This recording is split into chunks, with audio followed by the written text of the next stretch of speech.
प्रिय श्रोता भाई, प्रिय बहन, मुझे विश्वास है कि बीते दिनों में आप मेरे साथ गत्समनी की पाठशाला में बैठकर प्रभु यीशु से अंतर्विनती और प्रार्थना की सामर्थ का भेद सीख रहे थे। आइए चलें फिर एक बार गत्समनी पाठशाला में और समझें कि प्रभु ने वहां पर कितना महान काम किया। धन्य है पिता परमेश्वर, धन्य है पवित्र आत्मा जो हमारे कान खोलता है, मधुरतम, धीमी और स्थिर वाणी से अपने स्वर्गिक भेद समझाता है। परमेश्वर का धन्यवाद हो गत्समनी वाटिका के लिए। ऐ गत्समनी के बाग, तुझ में बैठकर ही मैं देख पाया कि कैसे मेरे प्रभु ने हमें प्रार्थना का उत्तर मिलने के लिए असीमित वायदा दिया है। उसने अपनी प्रार्थना का उत्तर गंवाकर मेरे लिए महान उपहार हासिल कर दिया। ये सारा काम परमेश्वर की छुटकारे की योजना में शामिल था। हमेशा हमारे प्रभु ने जिस विषय में दुख उठा दिया तो उसी विषय में हमारे लिए सुख दिया। वह खुद पकड़ा गया ताकि हमें आजाद कर सके। वह निष्पाप होते हुए पाप ठहराया गया कि हम परमेश्वर की धार्मिकता पा सकें। वह मरा ताकि हम जीवित रह सकें। उसने परमेश्वर से श्राप अपने ऊपर लिया ताकि हमें आशीष मिले। उसने अपनी प्रार्थना का उत्तर न पाया ताकि हमारी प्रार्थना का उत्तर मिलने का मार्ग बन जाए। उसने कहा, मेरी इच्छा नहीं, ताकि वह हमें अधिकार दे सके, यदि तुम मुझ में बने रहो तो जो चाहो मांगो और ये तुम्हारे लिए हो जाएगा।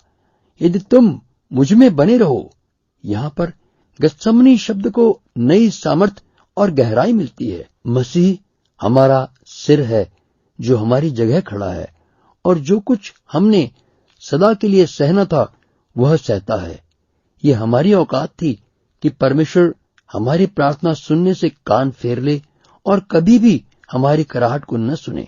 लेकिन मसीह आया और उसने दुख उठाया। जो हमने हासिल किया था, पाप और श्राप, उसे मसीह ने अपने ऊपर ले लिया। हमारे पाप की वजह से वह बोझ से दबा रहा और उसकी प्रार्थना नहीं सुनी गई। लेकिन आज भी उसका दुख उठाना मेरे लिए काम कर चुका है। इसलिए यदि मैं उसमें बना रहूं तो उसने मेरी खातिर इनाम पाया कि मेरी हर प्रार्थना का जवाब मिलता रहे। जी हां, मैं उसमें अवश्य बना रहूं, क्योंकि वह मेरी खातिर गत्समनी में औंधे मुंह गिर पड़ा था। मेरा सिर होने के कारण उसने मेरे लिए दुख तो उठाया ही, परंतु अब वह मुझ में निवास करता है। हर पल मेरे साथ सांस लेते हुए मेरे जीवन में अपना स्वभाव बनाने का काम करने में लगा हुआ है। वही आत्मा जिसके द्वारा मसीह ने अपने आप को परमेश्वर के हाथों में सौंप दिया था, वही आत्मा अब मुझ में निवास करता है। वही मुझे समझाता व तैयार करता है कि मैं भी परमेश्वर की मनसा का आज्ञा पालन करूं, उसकी मर्जी के सामने मैं दीन होकर चलूं।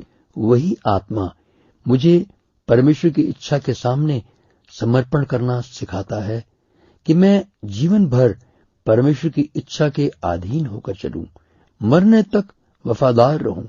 और ये काम मैं अपने सामर्थ्य से नहीं सीखता, बल्कि इस मार्ग पर चलने के लिए मुझे सामर्थ्य भी वही देता है, अभिषेक देता है। अपनी संगति के द्वारा मुझ में निवास करने के कारण वह मुझे सिखाता है कि मैं कैसे अपने दिलो दिमाग पर भरोसा करना छोड़ सकूं, अपने विचार व इच्छाओं को त्याग दूं। बेशक वे पाप के मार्ग की बातें ना हों, बल्कि मेरे कान खोलकर मुझे दीन व नम्र होकर सीखने वाली बुद्धि देता है, ताकि हर दिन पिता परमेश्वर की बातें सुनूं कि वह मुझे क्या सिखाना चाहता है। वह मुझे सिखाता है कि पिता की इच्छा में शामिल होने का मतलब है पिता के साथ संबंध बनाए रखना। इस तरह पूरी तरह से समर्पण करने से ही हमारा प्राण धन्य होगा, जिसे पूरा करने के लिए पिता का दावा है और पुत्र ने नमूना दिया है। याद रहे कि हम प्रभु के बनाए अद्भुत रास्ते पर चलने के लिए चुने गए हैं, जो कि सकरा मार्ग है। यानी हमारा दिल और दिमाग, या यूं कहें कि आत्मा और प्राण पूरी तरह से प्रभु के लिए हो। ये आराम से घूमते फिरते अन्य जाति के साथ समझौता करके चलने वाला जीवन नहीं है।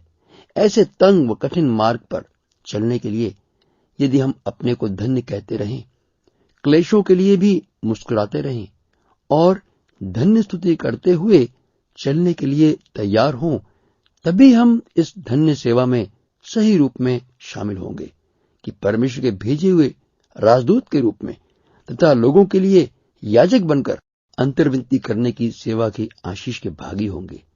इसे धन्य अवसर जाने कि इस महान सेवा में हिस्सा लेने का आपको अवसर मिला है। आपका दिल भी तैयार है और ये भी पवित्र आत्मा का ही काम है आपके दिल में। बस अभी घुटने टेक कर प्रार्थना में बैठ जाएं ताकि परमेश्वर आपको अभिषेक दें व आप अंतर्विनती करने के लिए सफल योद्धा बने। आइए प्रार्थना करें। दयालु पिता परमेश्वर, आपका धन्यवाद है कि आपने मुझे इस योग्य समझा, आपने मुझे चुना और पवित्र आत्मा ने मेरी सहायता की कि मैं अंतर्विनती करने की सेवा के लिए तैयार हो सकूं। धन्यवाद जो आपका वचन मुझसे बातचीत करता है, मुझे समझाता है, सिखाता है कि किस प्रकार प्रभु यीशु का नमूने को मैं समझूं कि उनकी सेवा का मुख्य भाग अंतर्विनती था और अंतर्विनती के द्वारा ही मेरी सेवा आपके हजूरी में स्वीकार हो सकती है। धन्यवाद पवित्र आत्मा जो मुझे हर पल तैयार कर रहा है, समझा रहा है, मेरी अगुवाई कर रहा है। इस सब के लिए मैं अपने आप को आपके हजूरी में आपकी दी हुई सामर्थ्य से समर्पण करता हूं ताकि आप मुझे तैयार करें। मसीह यीशु के पवित्र नाम में, आमीन।